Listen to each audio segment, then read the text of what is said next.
At the beginning you can see a high school, someone shouts. Are you deaf? How many times do I have to say it? What's on the menu for lunch today, huh?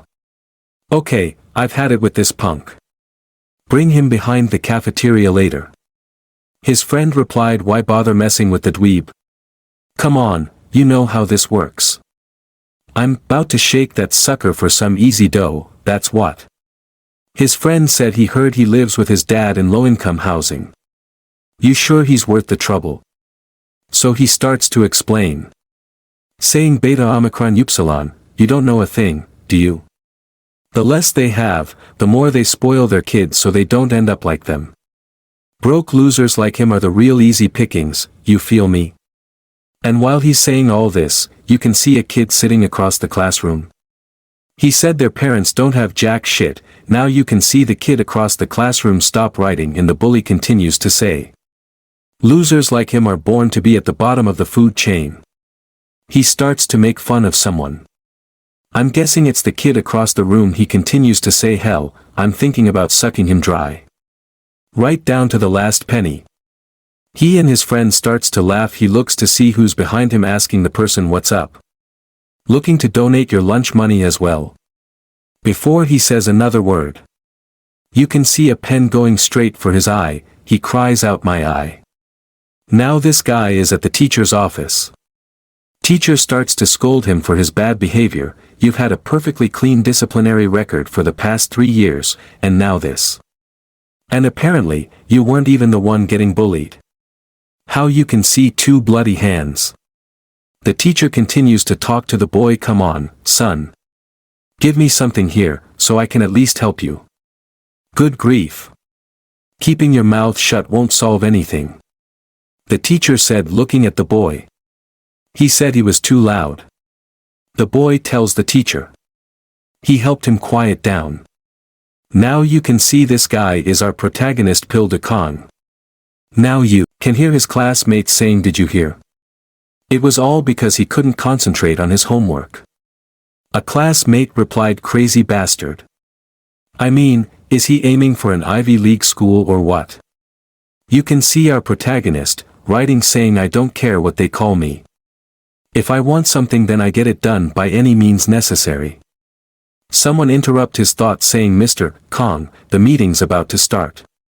He continues to think, that's how I, Pil de Kong, clawed my way to the top. Then he tells the guy, thank you. I'll be right out. How you can see someone explaining, saying, this is the Manhwa Group. It's a relatively new corporation, so the name might not ring a bell, but she points at some pictures. He said that they're branching out from their core business of private lending into other sectors with speed. While he's explaining all this, you can see some coming out of a car. He continues to say, just last year, they raked in a total of 500 billion in profit. And are growing at an alarming rate, even giving the conglomerates a run for their money. The head of the group says, sure, but I don't see anything we can really pin on them so far. Our protagonist says the whole circus looks clean from the outside, but it's just a facade. And starts to say Manhwa Group isn't your average business corporation. They've been consolidating criminal gangs across the nation through a systematic approach. The problem is that as their business grows, so does the scale of crimes they commit. They threaten and assault anyone who stands in their way. Now you can see all the crime this group's doing. Protagonist says. And even resort to murder without batting an eye. Now a remote in his hand, he skips to show a elderly man.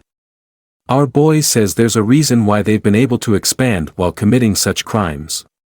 The unseen hand that backs Manhwa's operations is none other than Congressman Ildo Kong. He's the real puppet master behind the scenes, and has a hand in everything. Everyone starts to whisper, saying, wait, what? That can't be right. He's set to be the presidential candidate this election. The head of the group says, let's wrap it up here for today. And Prosecutor Kong, I'd like a word with you in private. Now you can see our protagonist writing for everyone to leave. You can see him standing looking at his boss. He tells our protagonist, don't burn yourself out chasing this promotion, Pildu? Or did you get a sweet offer from the bigwigs at the top? No, sir. His boss replied, then what's the deal? Why are you so obsessed with this case? It skips to him speaking to his mother. He said, "It has nothing to do with that. It's my duty to investigate a crime, that's all." His mother replied, "I know that, Pildu. But maybe you can consider dropping this case." She said. Protagonist said, "Someone's going to pick it up even if I don't. If you don't mind, I'd like to get back to work." She said, "Son, I'm asking you this as a favor. For the first time. Please, don't go any further. Once you go down this path." She grits she teeth, saying, "There's no turning back. Even for you." Our protagonist looks at her with a angry face, wondering what's going on. She said, "Listen to me just this once." And looks at him with teary eyes. "I'm begging you, Pildu," he respond with a cold icy gaze, saying, "I'm just carrying out my duty." He just remember what his mother said. Now he's at the present day. His boss tells him, "Of course. I'm well aware of your exceptional attention to detail, prosecutor. But, the thing is, you're missing the big picture here. The target is a presidential candidate. Make one wrong move, and all of US could end up on the chopping block. And to be blunt, you'll be exempt from the purge, but our lives are on the line here, Pildu. So, let's call off the hunt before it comes to Omicron that." His boss gets a call and starts to suck up to this guy on the phone, saying, "Oh, what a pleasant surprise it is. You must be swamped with election work. Goodness, what an honor this is." One look at our protagonist and you can see that is getting angry about all this. His boss replied to the man on the phone, "Yes. Of course. I had a word with Prosecutor Kong about that matter. Rest assured, I'll tie things off nicely. Sir." "Oh, haha. Well, I'd like that very much. And about that, perhaps I can explain it to you in person." Our boy starts to leave. His boss continues to talk, saying, "Sir. Yes. I'll make sure to pass the word on." He look around to tell our protagonist something, but he was leaving. "Did you not get the call yet? Your mother has passed away. Now you can see a funeral home in the distance." Someone shouts, "Come on, wrap it up already." Someone replied, "Are you sure about this, Sir? It hasn't even been 3 days." The man replied, "What's the point of a funeral no one's coming to?" The man grins. "Besides, she got the full after-death treatment and the bosses won't care anyway." A man comes up saying, "Sir, what should I do about the portrait?" He's holding a picture with our protagonist mother. He replied saying, "What ya trying to hang her on our office wall or what?" He shouts, "Just get rid of it." The cowardly man answers, "Yes, sir, right away." You can see our protagonist mother portrait fell and break. You can see a group of man passing, stepping all over our boy mother's picture.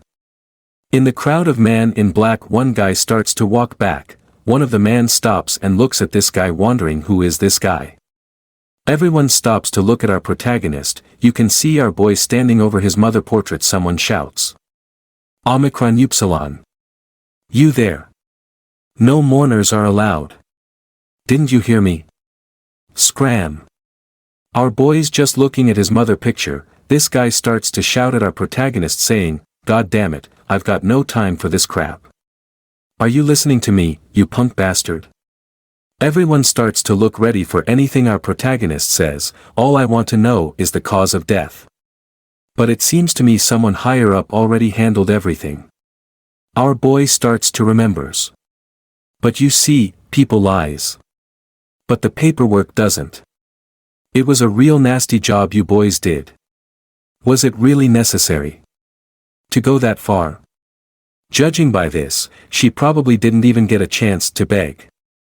Probably didn't even give her a moment to catch her breath." Now these men in black starts to recall what happened. The hell? She's still alive. This one's a real bitch of a fighter. Finish her off, and get rid of the bod. They're waiting for us outside. Our boy starts to say, I bet you thought it was a perfect cover-up.